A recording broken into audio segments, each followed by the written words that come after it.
mensagem, recebendo no Bluetooth? Mais ou menos. João 6, olha aí. Após essas coisas, Jesus partiu para o outro lado do mar da Galileia, que é o mar de Tiberíades. E uma grande multidão o seguia, porque eles viam seus milagres, que operava sobre os enfermos.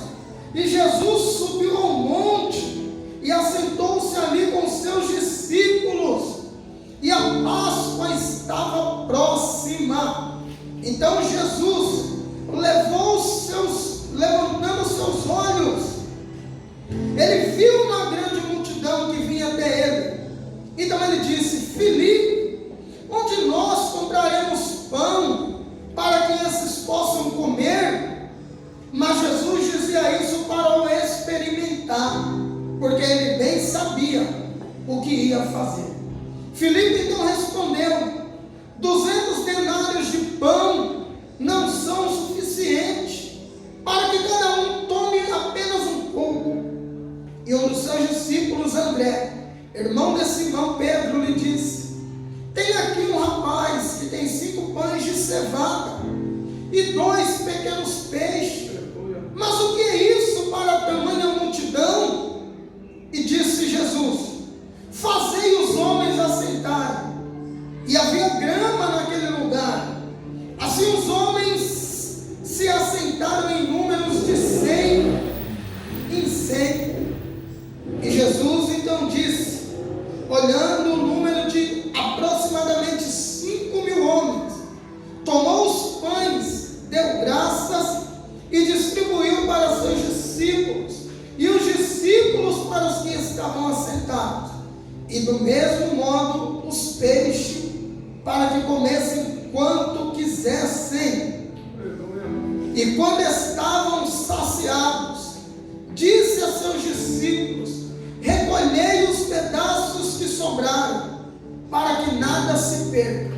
E recolheram, pois, e encheram 12 cestos de pedaços do que eram 5 pães de cevada.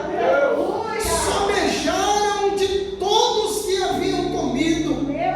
Então, vendo aqueles homens o milagre que Jesus tinha feito, diziam: este verdadeiramente é o profeta que devia vir ao mundo. Podemos assentar. Vamos dar em paz. Queridos, a Bíblia Sagrada vai nos dizer que agora Jesus está fazendo ali uma peregrinação, e é bem verdade que a palavra nos garante que este período é próximo, um pouco depois da morte de João Batista.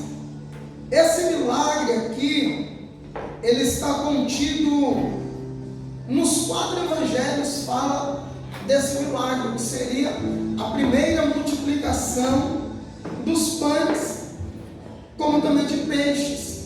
E a Bíblia diz que Jesus fica sabendo ali da morte de João Batista, que vai ser decapitado por Herodes, e agora vai se angustiar muito, pois além de ele ser um profeta, era seu primo biológico. E Jesus então decide se retirar para o outro lado do mar da Galileia, buscando ali talvez refúgio, descanso, buscando talvez um momento de tranquilidade. E olha que tremendo que quando ele passa de barco, a Bíblia diz que as multidões começam a ir pelas margens e chegam primeiro na onde Jesus ia estar. A fama de Jesus corre, que ele começa a fazer milagre, que ele começa a fazer sinais, prodígios e maravilhas. E o texto é claro que as pessoas vão atrás dele para poder ver os milagres, e com certeza para receber estes milagres. E Jesus, quando chega do outro lado, ele sobe com os seus discípulos em particular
Já foi dito hoje do jovem rico, e ele tinha uma pompa de que sabia de tudo.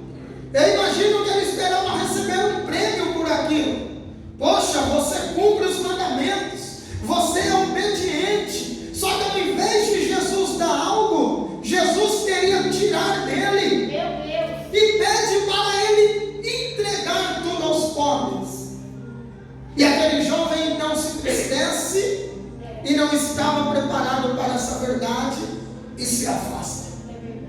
Essas multidões queriam milagres, e Jesus usava os 12 para dar conselhos estratégicos, para ensiná-los que quando ele fosse aos céus, os 12 iam apregoar o evangelho a todo o povo, tribo, língua e nação.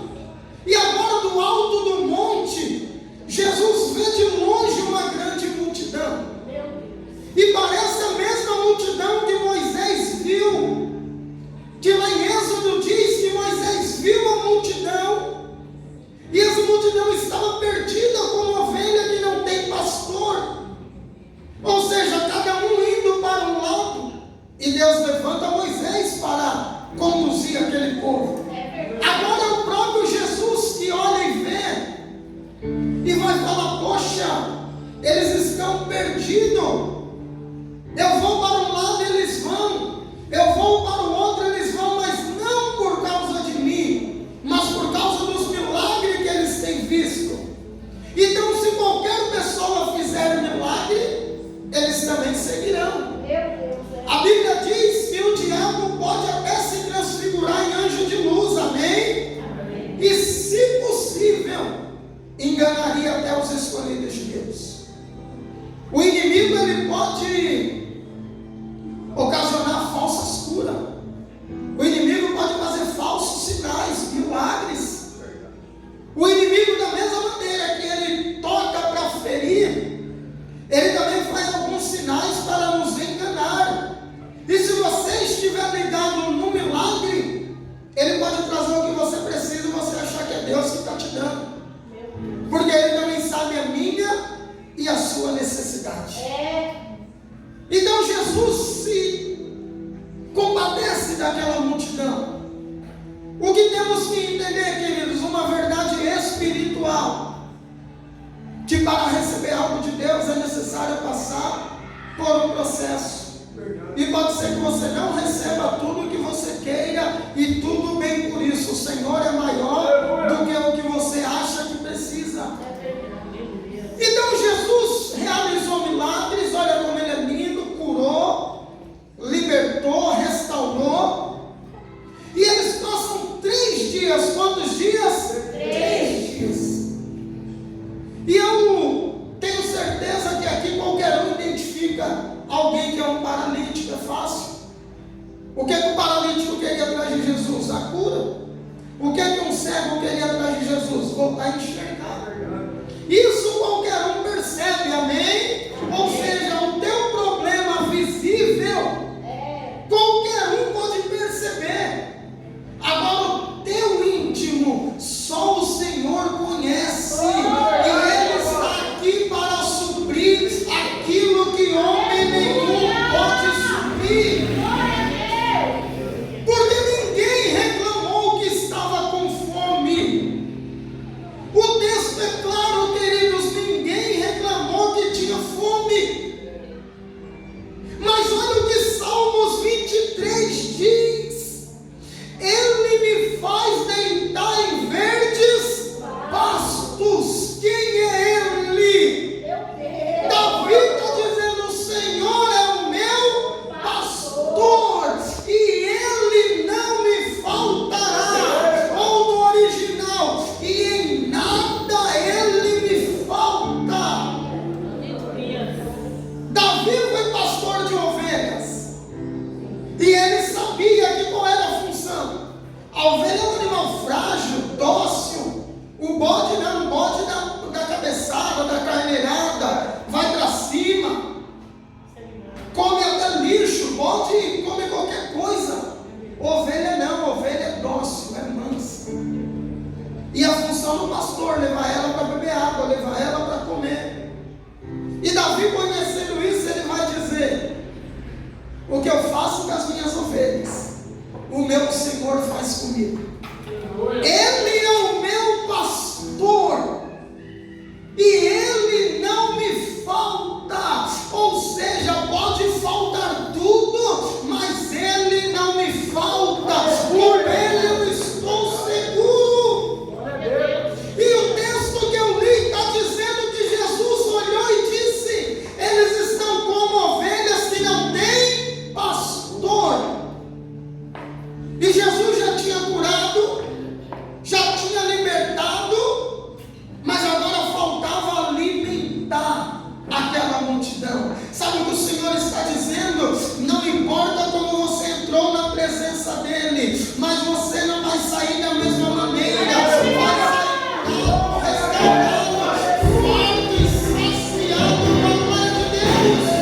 de Deus não tinha nada. O cara virou o maior curandeiro do Brasil. Fez fortuna. Medicina espiritual, dizia ele. E alguns ele curou mesmo. Curou pessoas de câncer, curou pessoas de caroços. Era Deus que operava através daquele homem? Não. Espírito de enganação. Você pode ir em algum lugar que o cara vai ler o seu passado todinho, vai falar a tua vida todinha. É Deus? Não. Espírito de adivinhação. Então o que Jesus estava dizendo para esse povo? Eles estão perdidos. Uma ovelha sem pastor está perdida.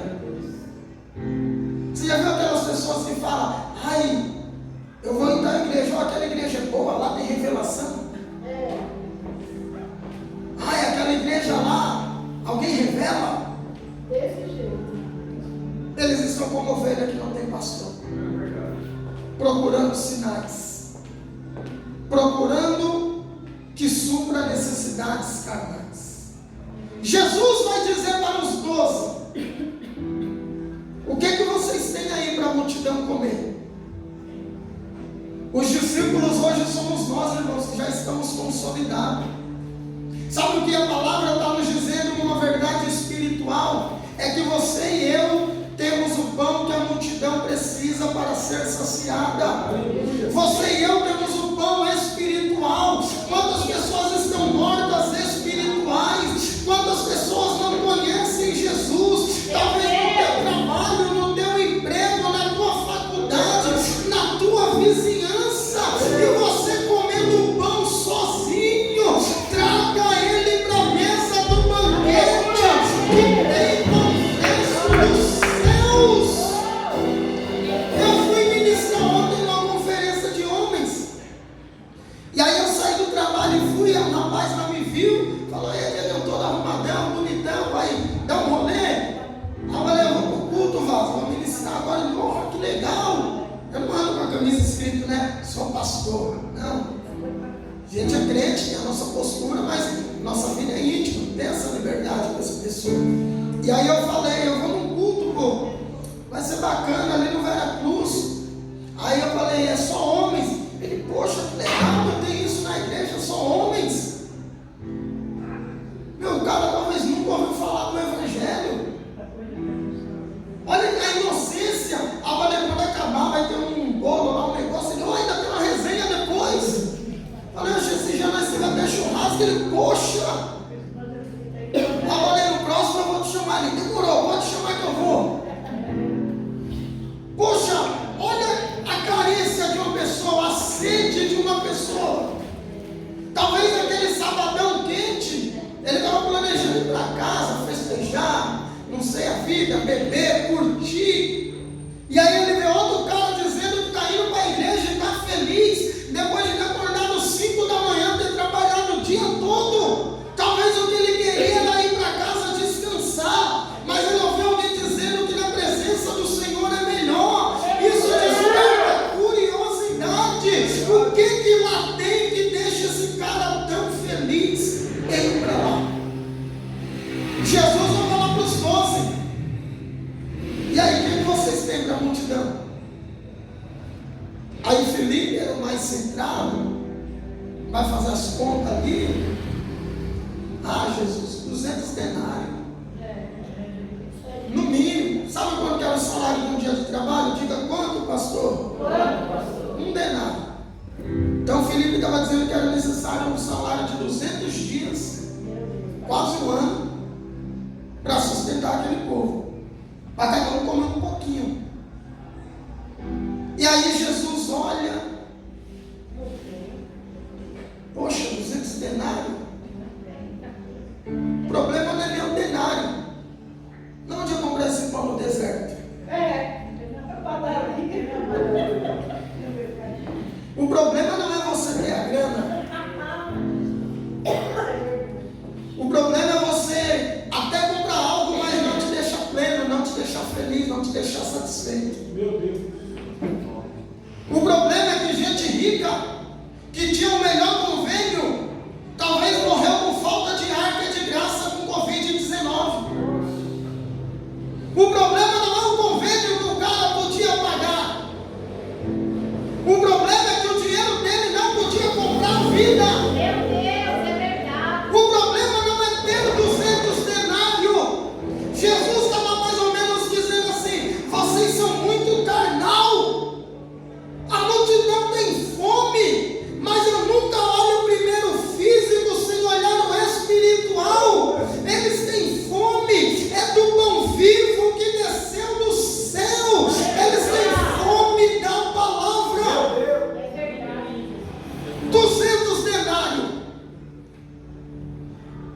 Será que na oferta? Eu não sei. E se na bolsa tinha?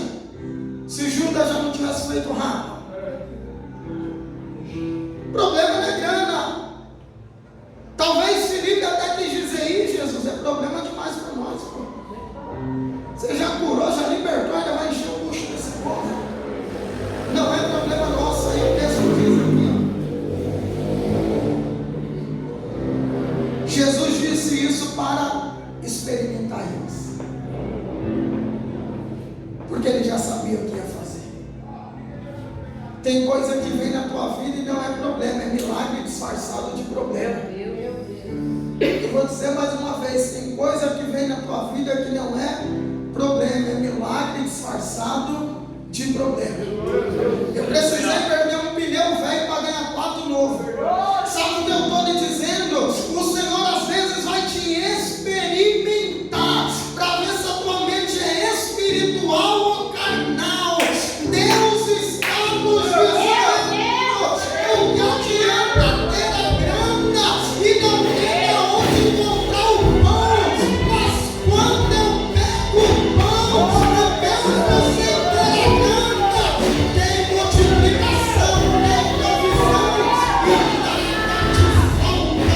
Eu ouso lhe dizer: com pouco você vai comprar muito, porque não é pela tua grana, é por milagres que Jesus vai fazer. Ter a grana e ter um lugar de comprar pode ser que não seja milagre. Se você pode pagar algo, beleza. Se a gente foi fundo, tá, pastor? Não, é milagre porque eu tenho saúde, porque eu tenho um emprego, amém. Mas eu estou dizendo ali, no fim da questão, você tem a grana, você vai lá e pum. Se eu pudesse comprar esses pneus, eu ia falar: eu economizei 1.500, né? Beleza. Mas eu não podia, por mais que isso que foi, eu não podia, então isso é milagre. É quando você não pode. E se eu tivesse 10 mil na minha conta, não tinha comprar um pneu no meio da estrada quando estourou. Para você entender que a questão não é o dinheiro, a questão é a provisão de Deus. É verdade, Jesus. Aí Jesus diz assim, ó: André, irmão de Pedro. Imagina aquele alvoroço. E André já era águia. Não vou focar no problema, vou focar na solução. Irmão de Pedro foi pescador.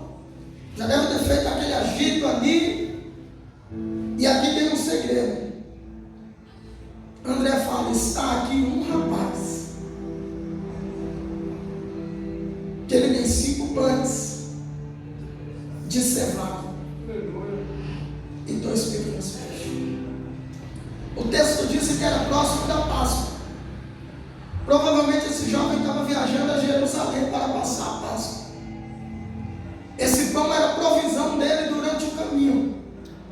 E talvez ele viajando sozinho pegou sua maletinha, 5 bisnaguinhas de cevada, 2 peixes, e o texto diz 2 pequenos. Era um pirarucu de 100 quilos. Aquele peixinho seco, só no sal. Não tinha geladeira? Sim ou não? Cru não dava. Ele não ia assar no deserto. Já respondo essa questão. Cru não dava. Talvez ele fritou, colocou um salzinho para conservar. Aquele peixezinho seco, vende até lá em saquinho em alguns lugares. Tira a gosto, uma jubinha seca. E era provisão para chegar até Jerusalém. E talvez mal dava para ele. Eu passei um dia, 3 dias no monte, no pão e na água.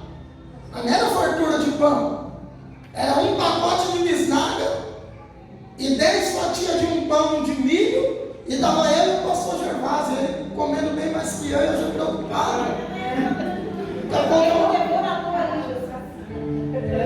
E era sábado, eu só tinha 2 fatias e 2 bisnagas. Eu falei: estreitou. Você olhar e saber se não vai dar nem para você. Só que qual é o segredo? Pão de cevada indica que era um jovem pobre. Por quê?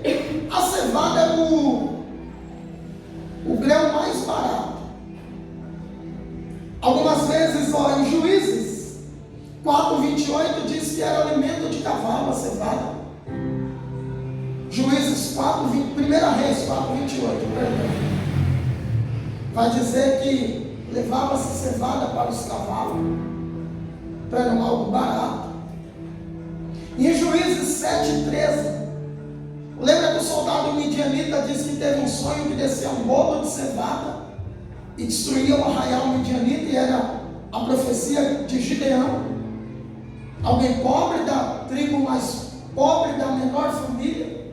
Lembra do discurso de Gideão, sim ou não? Sim ou não? Sim. Eu sou o menor da família mais pobre. E aí o midianita deu um sonho, depois você lê Juízes 7:13. Aí Gideão está no arraial e ouve um soldado falar para o outro: olha, eu tive um sonho ontem.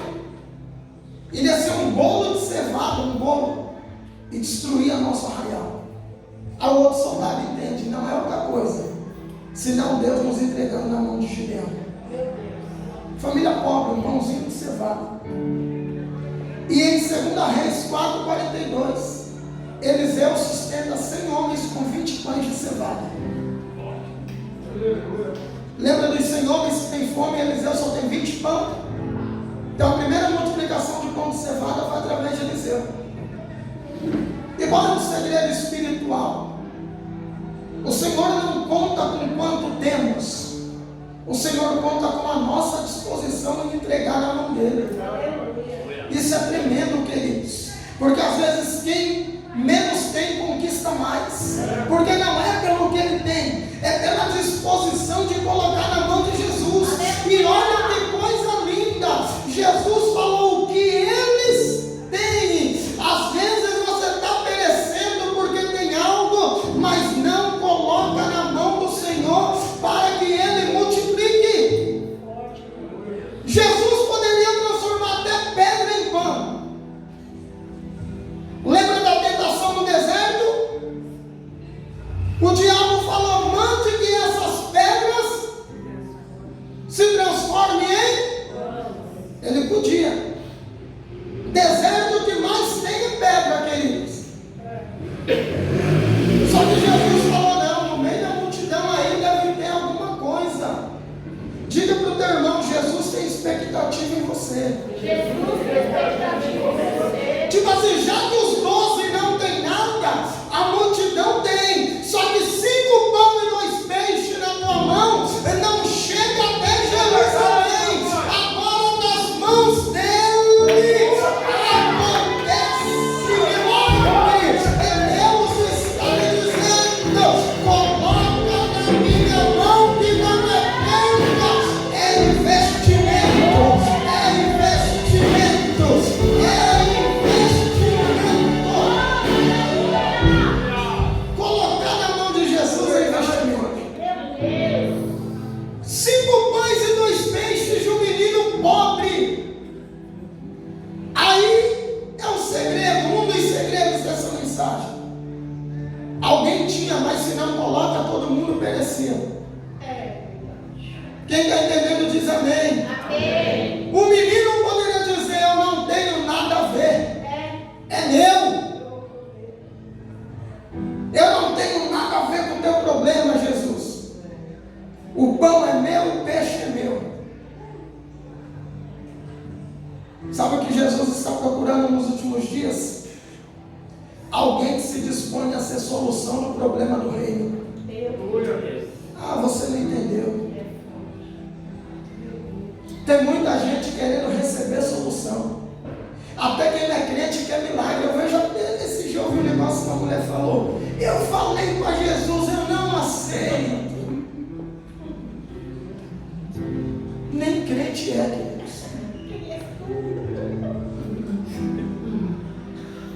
Seria Davi dizendo: quem és tu, Ziba? O homem ficou sério dizendo: quem sou eu, que estou morto? Até quem é crente quer milagre, queridos. A fila do milagre está cheia de ímpio. A fila do milagre está cheia de servo de outros deuses.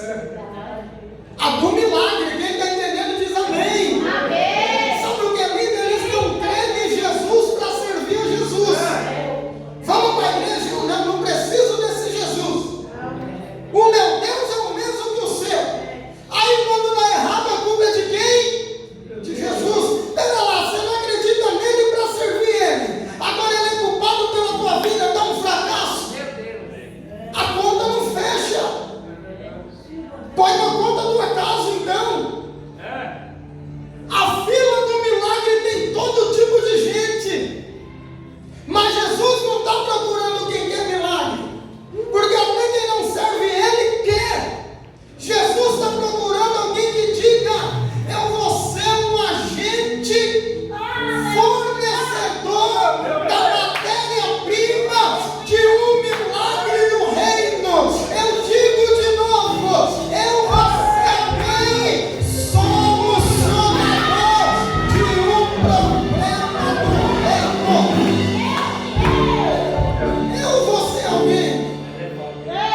conheço. Eu estou te despertando para ser um milagre na vida de alguém. Você só quer que alguém seja na tua. Não entrega nada na mão dele. Esse menino poderia pegar a maletinha. Era um jovem, queridos. Imagina a curiosidade de um jovem. Sabe o que é lindo? É que quando você está disposto a solucionar um problema no reino, você vai ser alvo da multiplicação do Senhor. Por menor que seja o problema do reino, se dispõe a resolver para você ver. Olha o que eles vão dizer. Aí Jesus não trabalha com bagunça. Quem está entendendo diz amém. Amém. Quer viver milagre? Primeiro organiza a tua vida, querido. Tem gente que não vai viver milagre mesmo, querido. Porque a vida dele é desorganizada. Ele ganha 1.000 e gasta 2. Não é devorador, é você. Ele compra sem saber se vai poder pagar. Deus proverá. Chega o dia, Deus não proveu, ele não pagou, sujou o nome e a culpa é Deus. Deus fala, separa de 100 e 100, de 50 em 50. Por isso que eles tiveram noção que era mais de 5.000 homens. E aí vai vir o quê? Salmos 23 de novo. Davi diz: Ele me faz sentar em verdes pastos.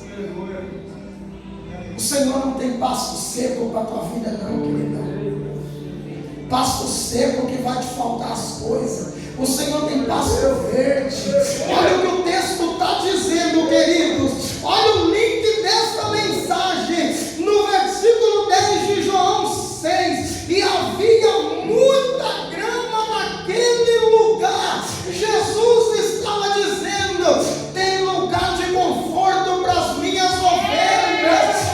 Senta, descansa, que vai vir da tua mão aquilo que você precisa. O segredo é descansar. Quem confia no Deus que serve, descansa. A multidão senta. Jesus pega os 12 e diz: vai. Primeiro ele dá graça, o ato da ceia. E estava próximo da Páscoa, porque ele ia dar graça ao pão. Ele levanta aos céus, Pai, apresenta ao Senhor, que o Senhor multiplique, faz a oração e manda distribuir. Olha que coisa linda, queridos. Vai tirando e não acaba, vai tirando e não acaba. Vai tirando e não acaba. E a pessoa recebendo e não acaba.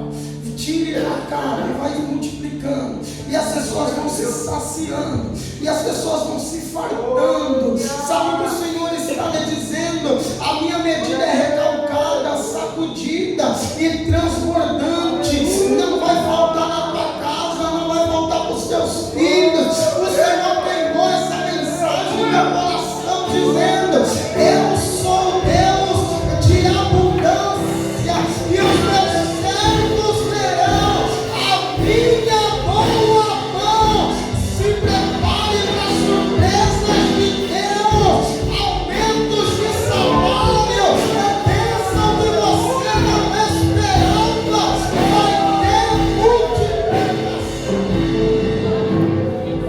Vai ter multiplicação na tua casa. Eles vão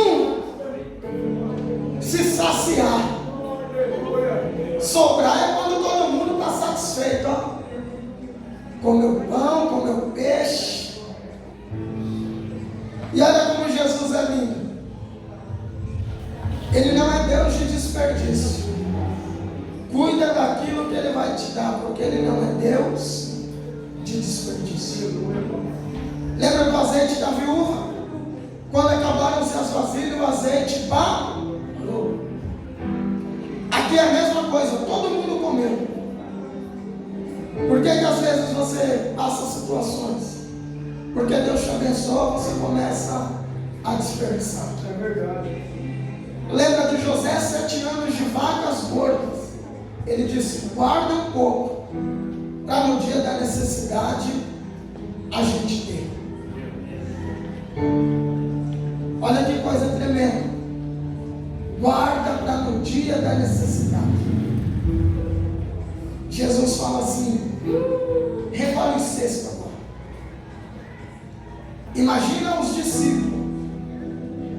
Eles serviram uma multidão, amém? Amém. Talvez nem deu tempo de comer, o povo alvoroçado de fome. Só que o Senhor cuida de quem serve a Ele. A multidão comeu até pedaços, mas para os discípulos sobraram 12 cestos. Aleluia, Deus. Sabe o que o Senhor está dizendo?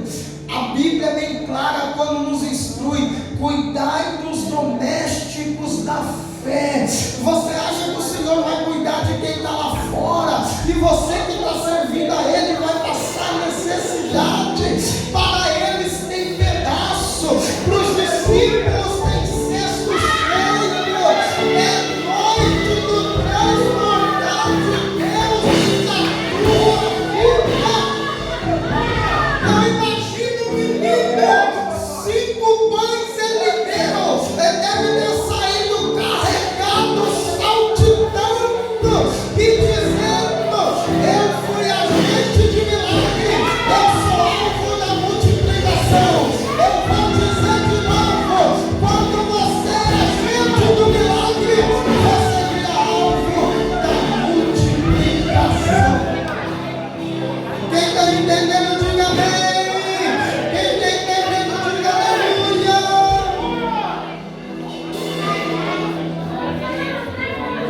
Sobrou pão, mas não sobrou peixe. Presta atenção. Levanta a mão aí.